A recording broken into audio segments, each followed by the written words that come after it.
Salutations everybody, it is Matty here today and we are talking about GameStop.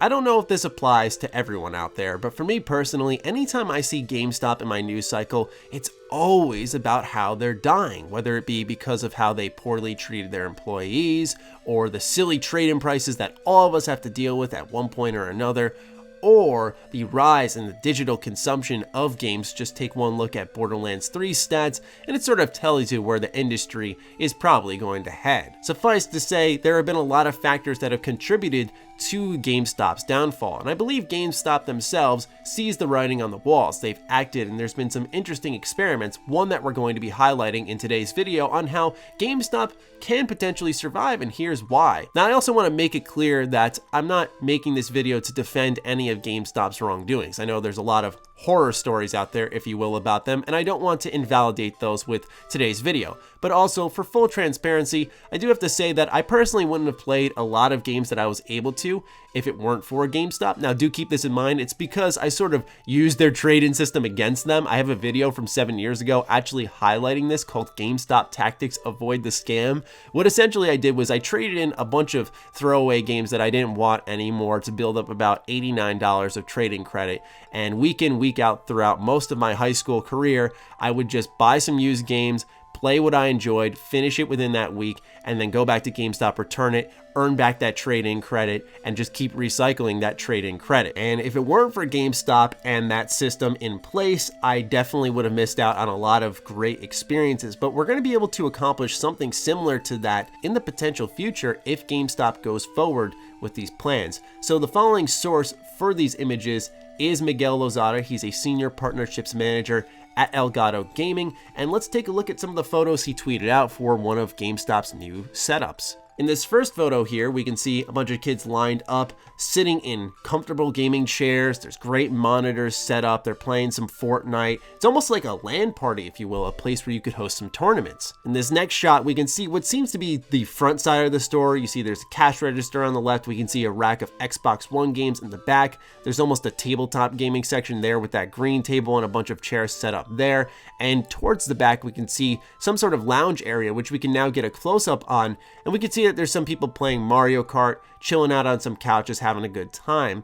So how does this essentially lead to GameStop's survival? Well, like I said, I think they see the writing on the wall. I think they see that they're going down and that the reality is GameStop will have to consolidate. It's not going to be this massive, giant corporation like it once was. It's going to be sort of like a mom and pop shop. It's going to be in random sporadic places where people are going to be like, oh, you got a GameStop near you, wow. And it's going to start to transform into what we're seeing here, which is these gaming cafes. And personally, I like the idea of this. Now, how does this benefit GameStop? How does this keep them afloat?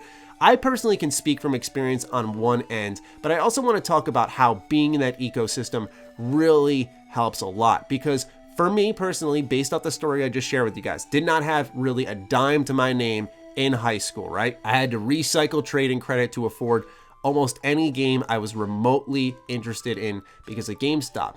It was also because I had to rely heavily on wait for sales. Demos weren't as prevalent, and while they're sort of returning with trials nowadays, I don't think they're as prevalent as they once were. So you always wanted to take the safe route to try out games. What these game cafes can allow is for us to, for example, take a brand new game off the shelf, pop it into the Xbox, the PC, or the PS4, try it out, see if we like it. And then if we do, buy it then and there, take it home with us. I think that prospect for a younger audience is great. I recall so strongly before my dad and I ever went to GameStop when I couldn't drive or anything, we'd always do a ton of research on some of the best reviewed games before we went to GameStop to make sure we knew exactly what we were looking for. But I also imagine a day and age where maybe a dad can take his kid to GameStop and they can take the games off the shelves themselves and say, hey, do you like this? Getting that hands-on experience is so valuable. But I also think having local tournaments, local giveaways could also really pop up GameStop a little bit to make it a hot spot in certain parts of the world. Once again, this is not going to lead to GameStop being this super gigantic, massive corporation. It's them accepting their reality. And I think being a couple of pop-up shops around the world could really be strong for them. It could make them even more prevalent. It could be a cool spot to hang out. My friends and I love to have LAN parties, but having a place you can just go to that's got everything set up is such a cool thing to have. Now, I want to talk from my personal experience because I go to my local card shop pretty much on a weekly basis. I play a lot of card games. I used to play Magic the Gathering. I now play Dragon Ball Super, the card game, because it's more affordable. I love Dragon Ball to death, and it's a dang good card game. Highly recommend it if you're into them at all. But anyway, let me just tell you, being around some of your compulsions, your temptations, things you love, and seeing some people indulge a little bit, saying, yeah, I'm going to buy a pack of cards. Yeah, I'm going to buy this booster box. It sort of pushes your materialistic side, even if you're like me and you don't have one, right? Like, I'm very much free of the desire of objects, but even when you're in that card shop, you want to be a part of that hype. You know, you want to unpackage that pack of cards. You want to get a sick pull in front of your friends and be like, yo, check out what I got, right? And so when you see your friend go up to the counter and purchase this new co-op game, this new multiplayer game that they just tested out, and you're testing it with them, you might just go, you know what? I'll buy it too. It seemed like a good time. I could see where the fun's coming from. Getting your hands on that potential fun, I think, is far more valuable, and maybe the proof will be in the pudding, and I could be entirely wrong, but I can just say from experience, being in a local store with other people who share a similar interest in you, and being able to experiment with those things and then say, you know what, I'm going to try my luck in the case of a card store and buy this pack and see if I get what I'm looking for. Or in the case of GameStop, where you can put your hands on the actual game and say, okay, this is what I'm getting and I'm really excited about it. I'm going to go buy it.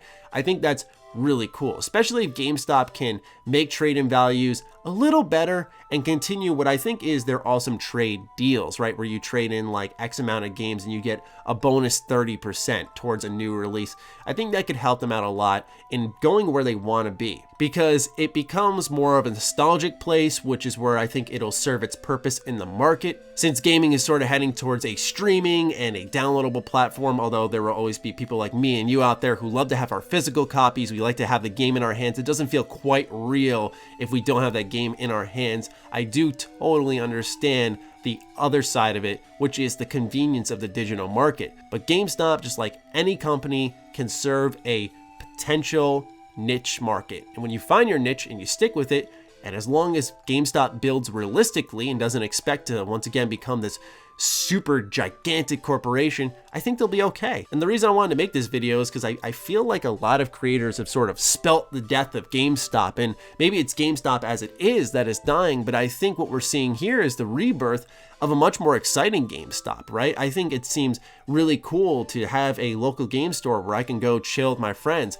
Now, what's the difference between this place and going at home, right? I guess it's like, for example, I'm talking for a younger audience when I say this, but like you can go there and have a party with your friends and all have like a tabletop game, and then you can have like a big gaming tournament, right? I think GameStop can turn into something like that, which appeals to parents, which can bring them even more business. But also, you know what? Sometimes the apartment's cramped. Sometimes the place isn't clean. Sometimes you just want to go out of the house. You don't want to be in those same four walls. You just want to go somewhere.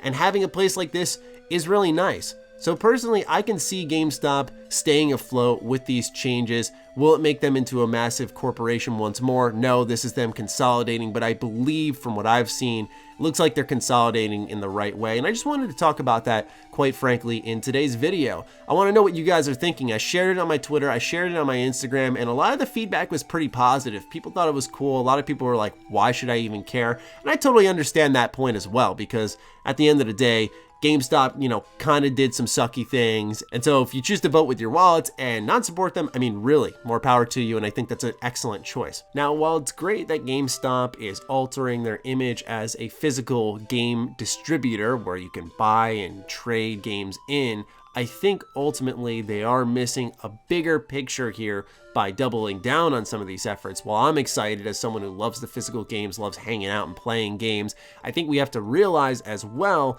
that GameStop needs a digital service, something that's along the lines of Game Pass, and by that I mean irresistible, right? You look at Game Pass and you think to yourself, man, I'd be a fool if I didn't take Xbox up on that. I get tons of games for such a cheap price. You can sign up for $1 sometimes, guys. Like, it is insanely good value. And I think that's the way you win in the digital service realm right now, because as it stands, we live in a day and age where there's 1,000,001 subscription services. Every company under the sun, whether it be shows, games, books, what have you, has a subscription service, and it's becoming oversaturated when it used to be a convenience. Now GameStop has to fight through that mess and create something for gamers that they find irresistible. And it's really hard to do that when you're a company on the downslope. You're not really making a lot of money. You want to make sure you're bringing in revenue. So I think they may want to just do a we're going to go down fighting approach, just give them something irresistible and see if, much like with Game Pass, the power of numbers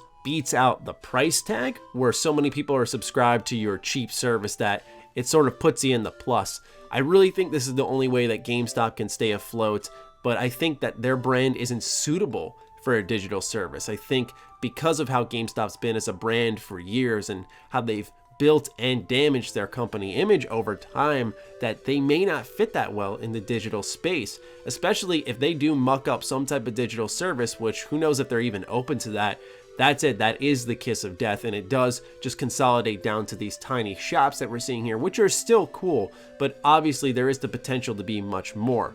So I leave it in your very capable hands. What do you guys think of the changes at GameStop? Let me know in the comments down below. Other than that, follow me on Twitter, follow me on Instagram. Those links are in the description down below. Big thank you to the patrons for ensuring I never have to use GameStop's awful trading system again. I kid, but thank you guys so much for supporting me, and thank you to those of you who stayed this long into the video. Stay sexy, stay active. I love you all. Peace.